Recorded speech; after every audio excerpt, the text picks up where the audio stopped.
mi ngi ci téereb misbaaxu zalaam wa bahjatul anaam. njariñ lu am solo la ci wàllu wërsëg. ñi ngi koy def nag ci gannaaw jullik aljuma.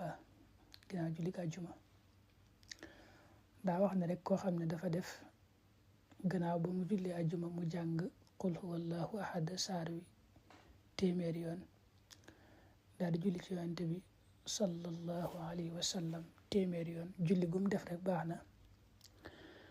daal cee tofal wax ne allahumma kfini bi xalaalika an xaraamika wa aghnini bi fadlika an man siwaak. loolu mu def ko juróom-ñaar fukki yoon 70. balaa ñaari ajjuma jàllaat yàlla dana ko defal wërsëgu yaatu.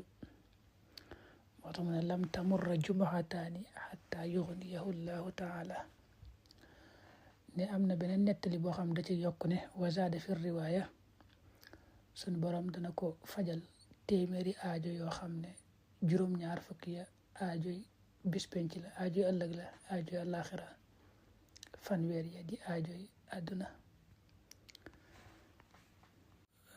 nu dolli ci it njariñ lii nga xam ne ma nga ci téereb ira kitaabul ira la nekk te Cheikh Abu Ali Assuusi al-Baqili taalif ko. moom it ñoo bokk waxtu, mooy gannaaw jullik àjjuma. da caa wax ne koo xam ne dana def bu jullee àjjuma ba noppi mu jàng ayatul xirs mooy laqad jaakum ba ca mujjug saar wa.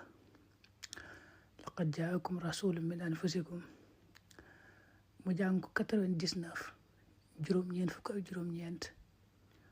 suñ borom dana ko sàmm ba du lekk lu xaraam li fekk mi ngi koy saxal, maanaam li fekk mi ngi saxal loolu gannaaw aljuma rek yàlla dana ko musal, dana ko sàmm ba du lekk lu xaraam.